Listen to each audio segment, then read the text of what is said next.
এই মুহূর্তের যেটা সব থেকে বড় খবর সেটা হচ্ছে পাকিস্তানিরা মার খেতে শুরু করে দিয়েছে। জাতা মার নয়, এমন মার খাচ্ছে যে তারা সেখান থেকে জামা প্যান্ট খুলে পালিয়ে যেতে বাধ্য হচ্ছে। আফগানিস্তান পাকিস্তান সীমান্তে উত্তেজনা এমন আকার নিয়েছে যে সেখানে 19টি সীমান্ত চৌকি দখল করে নিয়েছে তালেবানরা। সব মিলিয়ে যা খবর উঠে আসছে তাতে 55 জন সৈন্য নিহত হয়ে গিয়েছে। আপনারা সবাই জানেন যে রবিবার পাকিস্তান সীমান্তবর্তী যে দুটি আফগান প্রদেশ রয়েছে, পাকিস্তানি সেনাবাহিনী সেখানে এয়ার স্ট্রাইক করেছিল। আর সেই এয়ার স্ট্রাইকের কারণে নারী ও শিশু সহ কয়েক ডজন বেসামরিক আফগান নাগরিক নিহত হয়ে যায়। আর তারপরেই আফগান প্রশাসন প্রতিশোধ নিতে বেরিয়ে পড়ে এবং তারা বলে প্রতিশোধ না নিয়ে আর ঘরে ফিরবে না। তারপরেই শুরু হয়ে যায় আফগানিস্তানের তাণ্ডব নৃত্য, যে নৃত্য পাকিস্তান দেখার পরে সেখান থেকে দৌড়ে পালিয়ে যাচ্ছে। বিভিন্ন ফুটেজ ভাইরাল হয়ে গিয়েছে তাদের পালিয়ে যাওয়ার। এবং সদর দপ্তর যেটা বলছে, মানে আফগান সদর দপ্তর যেটা বলছে যে 19টি চৌকি তারা নাকি দখল করে নিয়েছে এবং পূর্বাঞ্চলীয় একাধিক প্রদেশ তীব্র প্রতিশোধমূলক আক্রমণ অভিযান চালাচ্ছে এবং তাতে 55 জন পাকিস্তানি সৈন্য মারা গিয়েছে। ইন্ডিয়া টুডে এটা নিয়ে প্রতিবেদন করেছে। তারা প্রতিবেদনে লিখেছে যে Afghan Pak border escalate, Taliban claim 19 border post seize, 55 soldier killed. অর্থাৎ বিভিন্ন পত্রপত্রিকাও এই বিষয়টি সামনে উঠে এনেছে এবং এটাই সবচেয়ে বড় বিষয় যে গোটা বিশ্ব পাকিস্তানের এই অপদার্থতাকে ভালো করে বুঝতে পারছে। পাকিস্তানি সামরিক বাহিনী বারবার তারা উস্কানি দেয় এবং একই সঙ্গে তারা সীমান্ত লঙ্ঘন করে বিতর্কিত ডুরান্ট লাইন পার করে বিভিন্ন সময় অভিযান চালিয়েছে। তালেবানের যেটা দাবি ছিল, যখন তারা জানতে পারে যে এর পেছনে পাকিস্তানের হাত রয়েছে তখনই কিন্তু তারা হামলাটা চালিয়েছে। তালিবান প্রশাসনের সেনা প্রধান, তার নাম হচ্ছে কারি ফসিউদ্দিন ফিতরাত, তিনি ব্যক্তিগতভাবে মুজাহিদ্দিন বাহিনীর নেতৃত্ব দিয়েছেন এবং এই গোষ্ঠীটি জানিয়েছে যে চলমান সীমান্ত সংঘর্ষের মধ্যে তাদের শীর্ষ সামরিক নেতৃত্ব সরাসরি মাঠে নেমে পর্যবেক্ষণ করেছে, তত্ত্বাবধান করেছে, আর সেই কারণেই তাদের এই সফলতা চলে এসেছে। উপমুখপাত্র মাহাদুল্লাহ ফিতরাত তিনি বলেছেন যে বিতর্কিত ডুরান্ট লাইন ধরে 203 মানসুরি কর্পস এবং 201 খালিদ বিন ওয়ালিদ, তিনি বলেছে পাকতিয়ার, খোস্ত, কুনার, নুরিস্তান, নাঙ্গারহার এই সমস্ত জায়গায় তীব্র সংঘর্ষ চলছে এবং তোরাখাম গেট, যেটা নিয়ে পাকিস্তান গর্ব করত, সেই গেটটা পাকিস্তানিদের হাত থেকে চলে গিয়েছে তালেবানের হাতে। অর্থাৎ আফগান সৈন্যরা সেখানে রয়েছে, সেটা নিয়ন্ত্রণ করছে আফগানিস্তান। পাকিস্তানের আর সেখানে কোনো অস্তিত্ব নেই। এছাড়াও একাধিক যে ফাঁড়ি, সেই ফাঁড়ি পরিত্যক্ত হয়ে গিয়েছে, মানে ভয়ে পালিয়ে গিয়েছে সেখানকার সেনা আধিকারিকরা, সেখানকার পুলিশরা ভয়ে পালিয়ে গিয়েছে এবং তালেবানরা সেখানে আগুন ধরিয়ে দিয়েছে।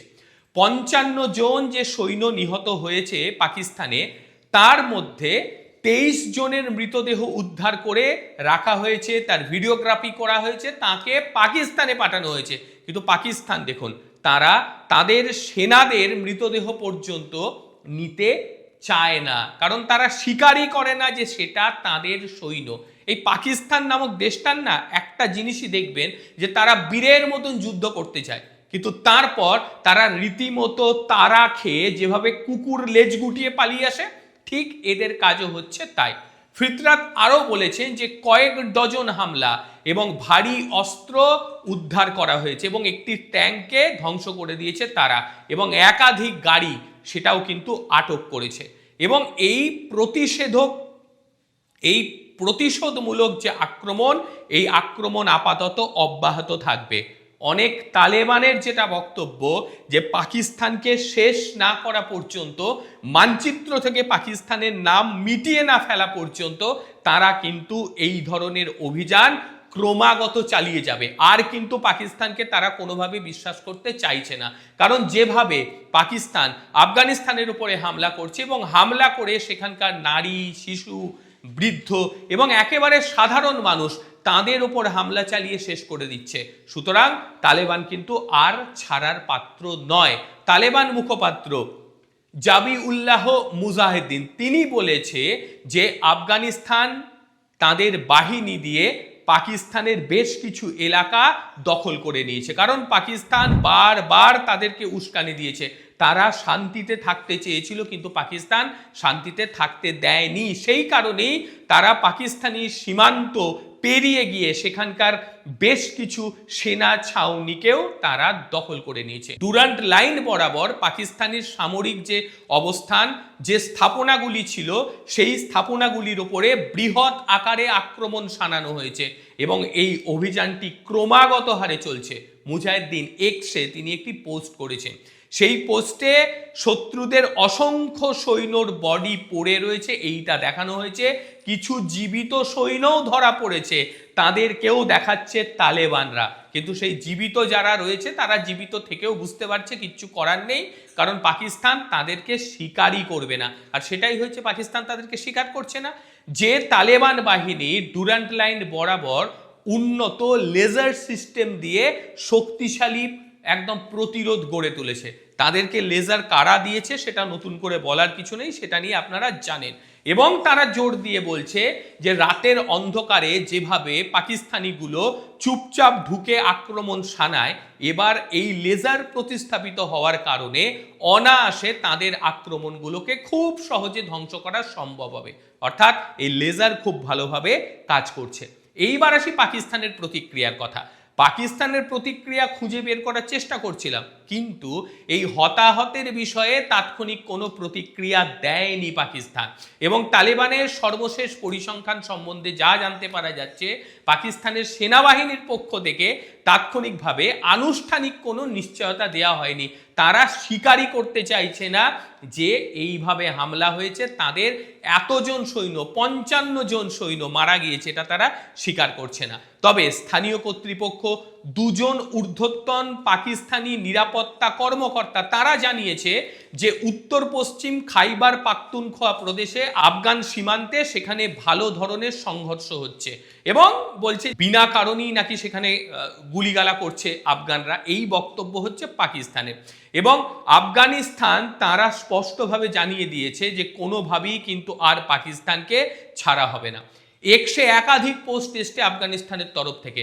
পাকিস্তানের প্রতিরক্ষা মন্ত্রণালয় তারা আবার জানিয়ে দিয়েছে যে তালেবান যোদ্ধারা খাইবার পাখতুনখোয়ায় একাধিক সেক্টরে নাকি গুলি বর্ষণ করেছে। গুলি বর্ষণ নয়, তাদের সেক্টরই নেই, অর্থাৎ যে সেক্টরগুলো ছিল পাকিস্তানের সেই সেক্টরগুলো কিন্তু দখল করে নিয়েছে। এবং আরেকটি বড় যে বিষয়, যে পাকিস্তানি যে কর্মকর্তা তারা বলছে হতাহত হয়েছে কয়েকজন, বেশি হতাহত হয়নি, কিন্তু হতাহতের সংখ্যাটা গিয়ে দাঁড়িয়েছে 55 এবং একাধিক জন তাদেরকে জীবন্ত ধরে ফেলেছে আফগানেরা। তাদের সঙ্গে যে কি হবে এটা নতুন করে বলার নেই। পোস্ট এবং একাধিক সরঞ্জাম যে ধ্বংস হয়েছে সেটা স্বীকার করে নিয়েছে। তালেবানের 201 খালিদ বিন ওয়ালিদ কার্ভস এবং একজন মুখপাত্র তিনি বলছেন যে আফগান সীমান্তবর্তী পূর্ব প্রদেশগুলোর যে আফগান সীমান্ত রয়েছে সেখানে ব্যাপক হারে চলছে লড়াই এবং এই যে পদক্ষেপ, এই পদক্ষেপটাকে আফগানিস্তান বলছে যে তারা আর কোনোভাবেই পিছু হটবে না, এটা পাকিস্তানের একেবারে শেষ পর্যায়ে। পাকিস্তান যেভাবে বিমান হামলা চালিয়েছে এবং সামরিক মানুষদের উপরে বিমান হামলা চালিয়েছে এটা কিন্তু কেউ মেনে নিতে পারছে না। এবং আফগানিস্তানের সঙ্গে একাধিক দেশ রয়েছে, সেই দেশগুলো কিন্তু পাকিস্তানের এই ধরনের কাজকর্মকে একেবারে মানতে চাইছে না এবং আফগানিস্তানের বিরুদ্ধেও কিন্তু কেউ যাচ্ছে না। আফগান কর্মকর্তাদের মতে পাকিস্তানের সীমান্তবর্তী দুটি আফগান প্রদেশ পাকিস্তানি সেনাবাহিনী যেভাবে হামলা চালিয়েছিল তাতে নারী, শিশু সহ কয়েক ডজন বেসামরিক সাধারণ মানুষ কিন্তু শেষ হয়ে গিয়েছিল। নাঙ্গারহাট, পাকতিয়ার প্রদেশ এই সমস্ত অঞ্চলগুলোতে যেভাবে হামলা চলেছে তাতে পাকিস্তানি অভিযানে সাধারণ মানুষ রীতিমতো ঘর বাড়ি ছেড়ে সেখান থেকে পালিয়ে গিয়েছে, বহু মানুষের জীবন ধ্বংস হয়ে গিয়েছে। আফগান কর্তৃপক্ষ এখনো পর্যন্ত তাদের যে মৃতের সংখ্যা সেটা প্রকাশ করতে পারেনি। তবে যা খবর আসছে তাতে হচ্ছে যে পাখতিয়ার প্রদেশ রয়েছে, সেখানে একই পরিবারে 17 জন সদস্য মারা গিয়েছে, তার মধ্যে মহিলা ছিল, শিশু ছিল। এরা তো কেউ কোনোভাবে এরা সৈন্য নয় বা কোনোভাবেই তেহরিকে তালিবান পাকিস্তান নয়। পাকিস্তান যেটা বারংবার একটা কথা বলে, তেহরিকে তালিবান পাকিস্তানকে নাকি আশ্রয় দেয় আফগানেরা, সেই আশ্রয় দেওয়ার কারণেই তারা নাকি এই ধরনের হামলা চালায়। কিন্তু যেভাবে রাতের অন্ধকারে এয়ার স্ট্রাইক চালিয়েছে তাতে মানবিকতা বলে আর কিচ্ছু পাওয়া যায়নি পাকিস্তানের কাছ থেকে, এবং এই হামলায় নারী শিশু সহ কয়েক ডজন মানুষ পুরো মাত্রায় শেষ হয়ে গিয়েছে। মুজাহিদিন পাকিস্তানের সামরিক নেতাদের উদ্দেশ্যে একাধিক হুমকিমূলক পোস্ট করেছে এবং জানিয়েছে যে এর প্রতিশোধ কিন্তু নেওয়া হবে, আর সেই প্রতিশোধ নেওয়া কিন্তু ইতিমধ্যেই শুরু হয়ে গিয়েছে। এমনকি ইসলামাবাদ পর্যন্ত বেশ কিছু মানুষজন পালিয়ে যাচ্ছে, কারণ তারা মনে করছে যে এরপরে তেহরিকে তালিবান পাকিস্তান মানে টিটিপি আফগানিস্তানের সঙ্গে অর্থাৎ তালেবানের সঙ্গে মিলে বড় ধরনের হামলা সংগঠিত করতে পারে। গোটা পাকিস্তান এখন ত্রস্ত অবস্থার মধ্যে রয়েছে, কি করবে তারা বুঝে উঠতে পারছে না। আর পাকিস্তানি যে সমস্ত আর্মিরা ছিলেন তাদের পালিয়ে যাওয়া ছাড়া আর কোনো উপায় নেই, তারা পালিয়ে যাচ্ছে। বহু পাকিস্তানি আর্মি যারা পালাতে পারছে না তারা তাদের যে ড্রেস, যে ইউনিফর্ম, সেটাকে খুলে ফেলছে, কারণ জানে যে এটা পরে থাকলে তাদের মৃত্যু একেবারে নিশ্চিত হয়ে যাবে। তাই নিশ্চিত মৃত্যুর হাত থেকে বাঁচতে পাকিস্তান তার ইউনিফর্মকে খুলে ফেলছে, খুলে ফেলে সেখান থেকে পালিয়ে যাচ্ছে। কেউ নিজেকে পাকিস্তানি অফিসার বা পাকিস্তানি সেনার কর্মী বলে পরিচয় দিচ্ছে না, কারণ যদি পরিচয় দেয় সেই ক্ষেত্রে তারা নিজের দেশের মধ্যেই এমন অবস্থায় পরিণত হবে যে সেটা তারা বুঝতে পারছে না। এবং এর মধ্যে কিছু উল্লেখযোগ্য বিষয় দেখুন, পাকিস্তান নাকি সৌদি আরবের সঙ্গে চুক্তি স্বাক্ষর করেছিল, মনে আছে আপনাদের? যে পাকিস্তানের ওপর কেউ যদি হামলা করে সেই ক্ষেত্রে সৌদি আরব মনে করবে তার ওপর হামলা হয়েছে। কোথায় গেল? তেহরিকে তালিবান পাকিস্তান বা আফগানিস্তান এরা তো হামলা চালিয়ে দিয়েছে পাকিস্তানের ওপর, কোথায় গেল বলুন তো? তারা তো এলো না। আসলে এই চূড়ানটা পাকিস্তানিদের খাওয়ানো হয়েছিল, এই চূড়ানটা পাকিস্তানিরা খেয়ে পেট ভর্তি করে ঘুমোচ্ছে, তারা তাদের বর্তমান অবস্থা সম্পর্কে কিচ্ছু বুঝতে পারছে না। যাই হোক, আজকের প্রতিবেদন আপনাদের ঠিক কিরকম লাগলো অবশ্যই জানাবেন। আর একই সঙ্গে পাকিস্তানি সোলজারদের যেভাবে শাস্তি দিচ্ছে আফগানেরা, এই শাস্তি দেওয়াটা কি ঠিক হচ্ছে? আর আপনাদের কি মনে হয়, গোটা পাকিস্তানের নাম কি আর বেশি দিন থাকবে? কি মনে হয় আপনাদের? অবশ্যই আপনারা আপনাদের বক্তব্য জানাবেন। প্রত্যেকে ভালো থাকবেন, সুস্থ থাকবেন। আবারও দেখা হবে অন্য কোনো দিন অন্য কোনো ভিডিওতে। ততক্ষণের জন্য নমস্কার, ভালো থাকবেন।